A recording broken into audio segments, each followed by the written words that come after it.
The one and only Botticelli. Botticelli and Raphael, shirts and trousers.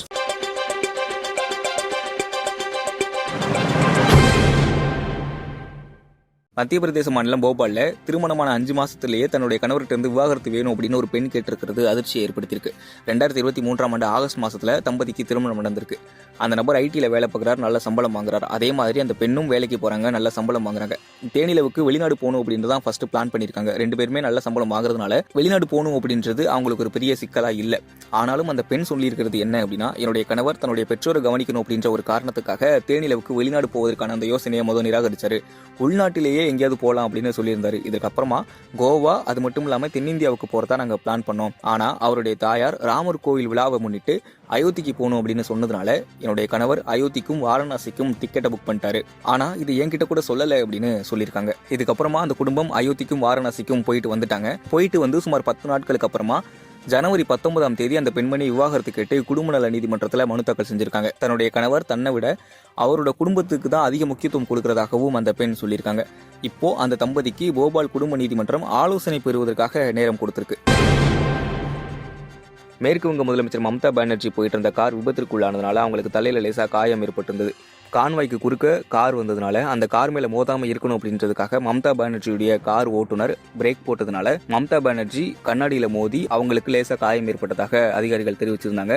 மோசமான வானிலை காரணமாக ஹெலிகாப்டர்ல போக முடியாத ஒரு சூழல்ல கார்ல போன போது இந்த சம்பவம் நடந்துருச்சு அப்படின்னு அதிகாரிகள் சொல்லியிருந்தாங்க. இந்த ஒரு சூழல்ல நேற்று மேற்கு வங்க ஆளுநர் CV ஆனந்த போஸை சந்திச்சதுக்கு அப்புறமா மம்தா பானர்ஜி செய்தியாளர்கிட்ட பேசினாங்க. அப்போ அவங்க தலையில பேண்டேஜ் போட்டிருந்தாங்க. அவங்க தன்னுடைய கார் விபத்து குறித்து சொல்லியிருந்தாங்க. என்ன அப்படின்னா, நாங்கள் போயிட்டு இருந்த போது எதிர்ப்புறமா வந்த கார் எங்க மீது மோத மாதிரி வந்துச்சு. என்னுடைய ஓட்டுநர் ஹேண்ட் பிரேக்கை சரியாக போட்டதுனால நான் உயிர் பிழைச்சிருக்கேன் அப்படின்னு சொல்லியிருக்காங்க. திடீர்னு பிரேக் போட்டதுனால நான் கண்ணாடியில் மோதிட்டேன் அப்படின்னும் சொல்லியிருந்தாங்க. மக்களுடைய ஆசையால் நான் பாதுகாப்பாக இருக்கேன் அப்படின்னும் சொல்லியிருக்காங்க. நேற்று டெல்லியிலிருந்து உத்தரகாண்டில் இருக்கிற ஹரித்வாருக்கு தங்களுடைய 7 வயது மகனை கூட்டிகிட்டு ஒரு பெற்றோர் வந்திருக்காங்க. அந்த பையன் ரத்த புற்றுநோயால் பாதிக்கப்பட்டு இருந்திருக்காரு. அவருடைய உறவுக்கார பெண்ணும் உடன் வந்திருக்காங்க. இதுக்கு முன்னாடியே ரத்த புற்றுநோயால் பாதிக்கப்பட்டிருந்த உங்களுடைய பையனை கங்கை ஆத்துல மூழ்க வச்சு நல்லா குளிக்க வச்சிங்கன்னா அதிசயம் நடந்து அவர் நலம் பெற்றுவார் அப்படின்னு சிலர் சொல்லியதாகவும் தகவல் வெளியாகியிருக்கு. இதை நம்பின அந்த பெற்றோர் அந்த பையனுடைய உடல் நலன் எதையுமே பொருட்படுத்தாம கங்கை நீர்ல மூழ்க வச்சு குளிக்க வச்சிருக்காங்க. அந்த உறவுக்கார பெண் குழந்தையை மூழ்கடிக்கிற நேரத்துல அந்த பையனுடைய அப்பா அம்மா பக்கத்துல நின்று மந்திரம் சொல்லிட்டு இருந்திருக்காங்க. இந்த குடும்பத்தினருக்கு எதிர்கரையில் இருந்த ஒருத்தர் யதார்த்தமாக இதை வீடியோவா பதிவு செஞ்சிருக்காரு. ஆனா குழந்தையை மூழ்க வச்சு வெளியே எடுக்கிற நேரம் அதிகமாயிட்டு இருந்ததுனால சுதாரிச்சுக்கிட்ட அந்த நபர் குழந்தையை விடும்படி இங்கிருந்து கத்திருக்காரு. ஆனா அந்த பக்கம் இருந்த சில பேர் இதை கேட்டு அந்த குழந்தையை வெளியே எடுத்திருக்காங்க. ஆனாலும் அந்த பெண்மணி வெளியே எடுக்க வர்றவங்களை அடிக்கிறாங்க, குழந்தையை விடமாட்டுறாங்க. ஆனாலும் குழந்தைய அவங்க கிட்ட இருந்து வாங்கி முதலுதவிக்கு ஏற்பாடு செய்கிறாங்க. ஆனாலும் குழந்தை இறந்துருந்திருக்கு.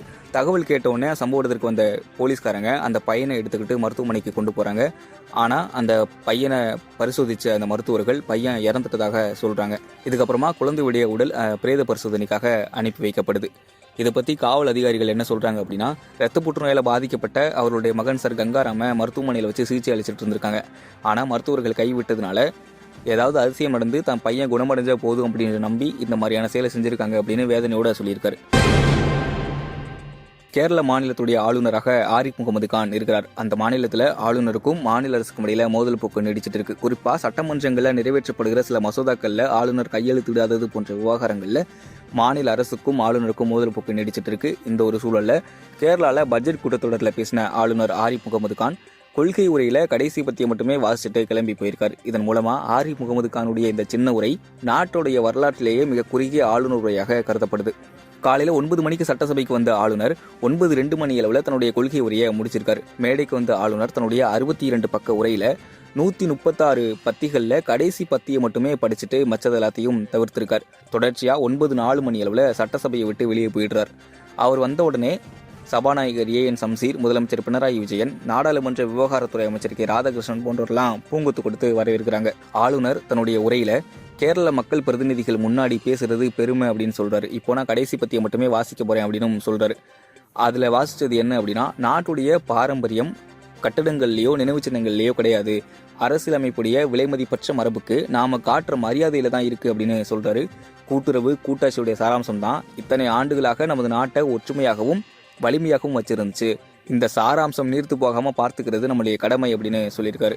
இதுக்கப்புறமா தேசிய கீதத்தை ஒலிக்க சொன்ன ஆளுநர் அது முடிஞ்ச உடனே கிளம்பி போயிடுறார். இந்த நிகழ்வு மாநிலங்கள்ல இருக்கிற பல்வேறு அமைப்புகளிடையே கண்டனங்களை பெற்றிட்டு இருக்கு அப்படின்னு தான் சொல்லி ஆகணும்.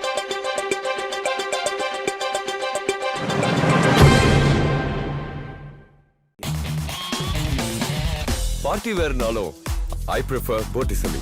எங்க இருந்தாலும் நம்ம ஸ்டாரா தெரியணும் இல்லையா? வெரைட்டியான கலர்ஸ், நியூ டிசைன்ஸ், அதுக்கு மேல star look. The one and only Botticelli. Botticelli and Raphael, shirts and trousers. புதிய தலைமுறை சேனலை யூடியூப்ல சப்ஸ்கிரைப் பண்ணுங்க. புதிய தலைமுறை சோஷியல் மீடியா ஹேண்டில்ஸ் ஃபாலோ பண்ணுங்க. புதிய தலைமுறை ஆப்பை டவுன்லோட் பண்ணுங்க. டிஜிட்டல் தளங்களில் புதிய தலைமுறை எங்கேயும் எப்போதும்.